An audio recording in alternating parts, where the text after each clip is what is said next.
fellows, that with my two senators, you guys in Duckworth and Durbin have the best senators in Washington.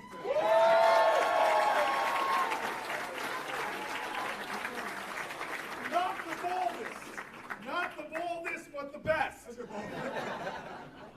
And I want to tell you all, this is incredibly exciting to me. The energy, the enthusiasm, the spirit, the electricity, it is all at a high level. But we have to understand, this is going to be a great week, but we have 80 plus days to go. This is where the work happens. So much is on the line. So much is at stake. I know this is a Democratic Party convention, but everybody has to understand, we are the party that is healing this country. We're the party of we, not the party of me.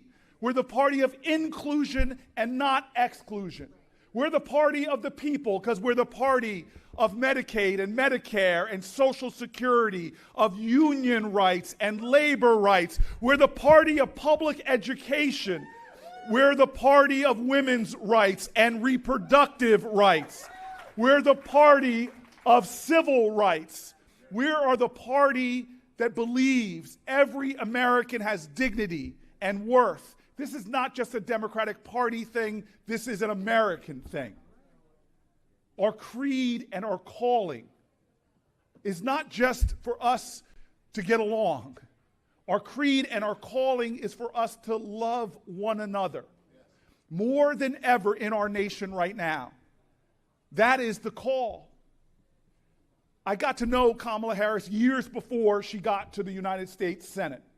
And she and I talked a lot about the need for healing because even back then, in the early 2000s, we saw our nation being torn apart by rising hate and rising conflict. People who began to believe that the lines that divide us are stronger than the binds that tie us.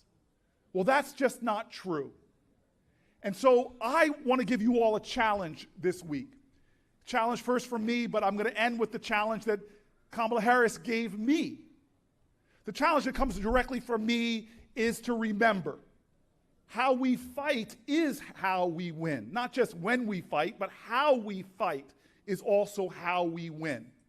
Donald Trump is trying to take us down a dark road, but we are people of light and all of us have to be light workers. Now, the challenge from Kamala Harris is a little more interesting, and this is really where I want to end.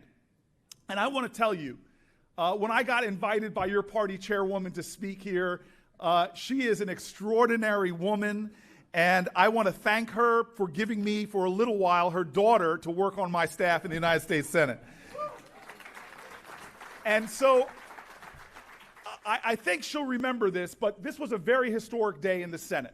You see, we were all on the floor. Very rarely are all 100 senators on the floor. And it was an exciting moment because we were all there voting to confirm Ketanji Brown Jackson to the United States Supreme Court. Now, listen. This is